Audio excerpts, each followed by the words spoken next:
And now is when this presentation really starts to get interesting. So this is a chart of the broad money supply. Supplied by the data came from the Federal Reserve. It's in billions of dollars, trillions of dollars rather. And the amount of money in this country, the money supply in 1946 was roughly 150 billion, went to something north of 14 trillion. Now this is a metric that the Federal Reserve stopped publishing in March of 2006. However, we know all the components, so we have good proxies for it. Now the shaded portion to the right, that's after the last tie to gold was broken by President Nixon when he defaulted on the sovereign promise to foreign central governments, foreign central banks rather, and governments to redeem dollars for gold. So one of the things I left out of this story, well, Roosevelt seized all the gold in the country and made it a felony for Americans to own gold. Well, what about foreigners? I mean, our legal tender laws couldn't be enforced there. So for foreigners, he said he would redeem gold. He revalued the promise from $20 for an ounce of gold to $35 for an ounce of gold, thereby cheating all of these people in Europe who were holding dollars. But the issue I want to talk about now, and this is the part that people really get crazy about, really made me crazy, is how does all this money get into the system? How did we go from $150 billion money supply to over $14 trillion worth of money supply? And go to the next slide, please. And one of the guys who addressed this was John Kenneth Galbraith. I don't know if you recall him. He was arguably the dean of the economic profession in America. He was at Harvard. He wrote 42 books. He died a couple of years ago. He was so important, they broadcast his funeral on C-SPAN multiple times. And he wrote a book called Money in 1975. And in this book, he says, the process by which banks create money is so simple, the mind is repelled. Well, what is it that repels your mind? Something that you really can't get your arms around. And now I'm going to explain to you in a very simple way. Again, you're not going to like this explanation, but it's exactly right on how banks create money. And so suppose you're going to buy a house and the mortgage is $300,000. And suppose you come to me, I'm Citibank, to get the 300 grand. And assume just for the moment that it's a 30-year, 6% fixed rate mortgage. The interest on that's going to be $347,000. Call it $350,000 over the 30-year period. And so the question now comes, where does Citibank get the 300 grand? And the answer is, somebody goes to a keyboard, you sign some papers back and forth, they type a 3, and then 5 zeros, and then the money appears in your account. And so for keying just those 6 keystrokes, now they've created $300,000 out of nothing. And for pushing those 6 keystrokes, now they're going to get $350,000. Now, if that loan wasn't for $300,000, say it was for $3 million for a commercial building on which they would get $3.5 million in interest, what do they have to do to get the extra money? And all they have to do is hit the 0 key one more time. And if it was, say, a $30 million loan, say, to the Philippines, for which they would get $35 million in interest, what do they have to do to get the extra $34 million? Well, all they have to do is hit the 0 key one more time. I mean, this is just simply outrageous. This can't possibly be something that, our elected representatives would pass if people understood how this worked. Now, this is not a secret. The Federal Reserve admits to this. And so the Federal Reserve has something called the Public Information Department.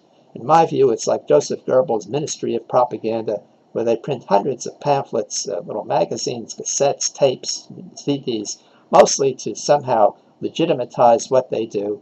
But in 2 of these publications, one is called Money, the other is called the Federal Reserve Today, they explain this business of money creation. And they tell you right out, money exists simply as a bookkeeping entry in a bank. So folks, you work all your life or whatnot, you do everything, and all of everything you've done, it's all in a bookkeeping entry in a bank. And then in a more erudite publication called the Federal Reserve Today, they explain the process. They say if a bank makes a loan, it credits the checking account of the borrower. This creates new money in the form of additional checkable deposits for the borrower. That's it.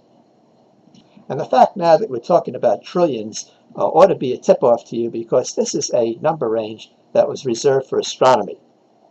Now, on the face of it, you might say to yourself, well, what's the real problem with this? You weren't coerced into getting your mortgage. You wanted your mortgage. You got your $300,000.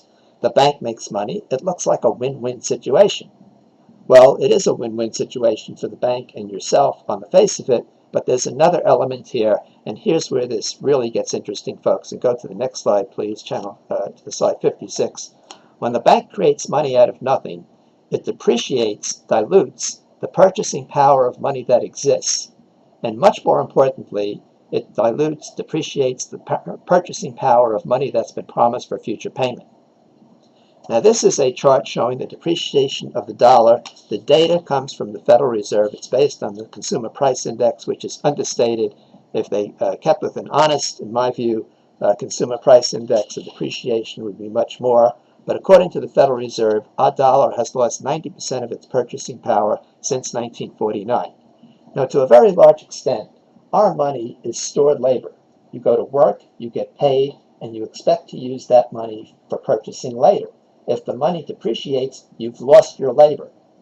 And so one of the groups that was really big on this, again, throughout the whole 19th century, again, the American labor movement, and they said we want money that doesn't depreciate at home or abroad.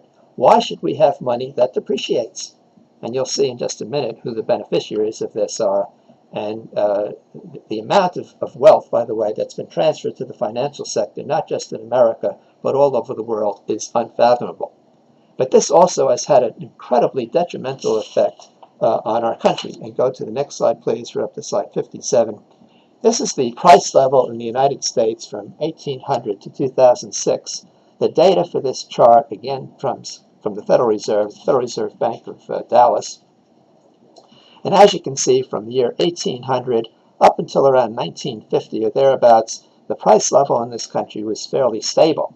I mean, you had a couple of blips during wartime, but basically it was stable during that whole period. Now, the first dotted line, that is when Roosevelt seized the gold. The second dotted line, the shaded area to the right, that's when Nixon broke the last tie to gold. And look what's happened to the price level in the United States. And what's happened, this reflects the depreciation of the money. What's happened is that the United States has become an expensive place to do business. So back in the early 1970s, as the price level here increased, labor-intensive manufacturing started to leave America.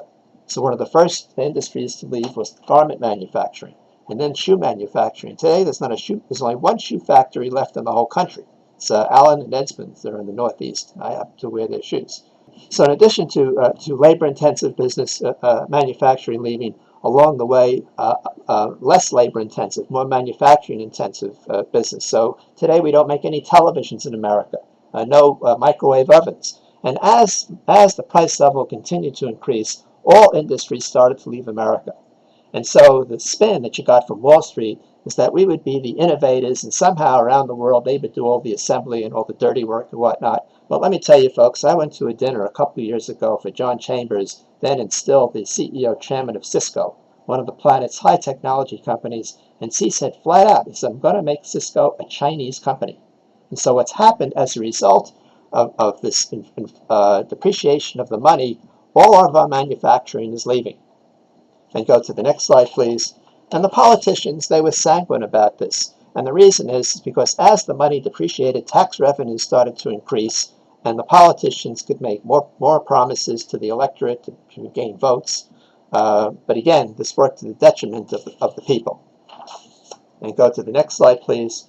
Now I want to make a comment about this business with depreciation of the money and debt. So debt that's entered into with neither the ability nor the intention to repay is fraudulent debt. And go to the next slide, please. And I claim to you folks today that all of this government debt now being entered into, now north of $10 trillion, is fraudulent debt because there is neither the intent nor the ability to ever repay this debt. And go to the next slide, please.